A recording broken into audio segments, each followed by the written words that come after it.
Bonsoir, on va parler du son et de la musique en physique.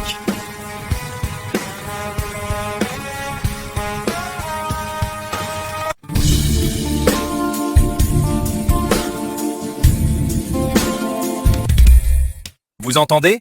La grosse caisse produit un son grave, donc la fréquence F est basse.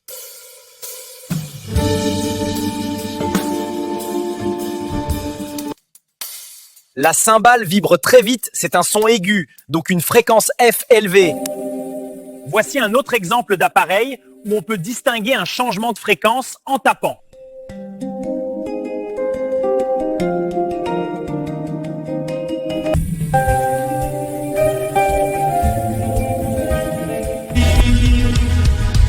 On va doubler la puissance des guitares, donc 2 fois plus de bruit. Attention, en physique, si on double l'intensité sonore I en watts par mètre carré, le niveau sonore L en dB n'augmente que de 3 décibels. Le son est une onde mécanique bien plus lente que la lumière. Sa célérité dans l'air est d'environ 340 mètres par seconde. Si le spectateur est à 170 mètres de la scène, il recevra le son de ma caisse claire avec un retard d'une demi-seconde.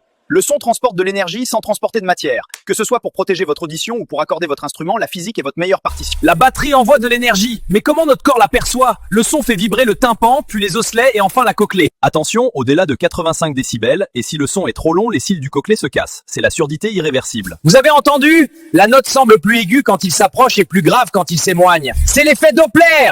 Précisément, quand la source bouge vers vous, elle écrase les ondes devant elle. La longueur d'onde diminue, donc la fréquence perçue augmente. Note là à 440 Hz sur sa guitare et je frappe mon ton qui est accorde à la même fréquence. Pourquoi ne se ressemblait-il pas? C'est une question de timbre. Un son musical n'est pas une onde pure. C'est la somme d'une fondamentale F1 et de plusieurs harmoniques. Le timbre, c'est ce qui donne l'identité à l'instrument.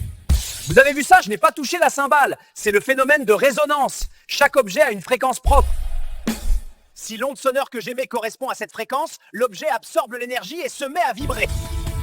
La caisse de sa guitare est creuse, c'est une caisse de résonance. L'air à l'intérieur forme des ondes stationnaires qui amplifient le son. C'est de la physique pure, l'onde interfère avec elle-même pour créer des ventres et des nœuds de vibration. Comment ce son finit-il dans votre téléphone? On doit transformer une variation de tension continue en une suite de 0 et de 1. C'est la numérisation.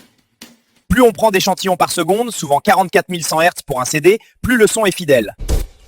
C'est le théorème de Shannon, il faut échantillonner au moins 2 fois plus vite que la fréquence maximale du son. Si on enregistre ce concert en stéréo pendant 3 minutes avec une fréquence de 44 100 Hz et sur 16 bits, quelle sera la taille du fichier? 32 mégaoctets, c'est énorme! C'est pour ça qu'on utilise la compression comme le MP3 pour éliminer les fréquences que l'oreille humaine n'entend pas.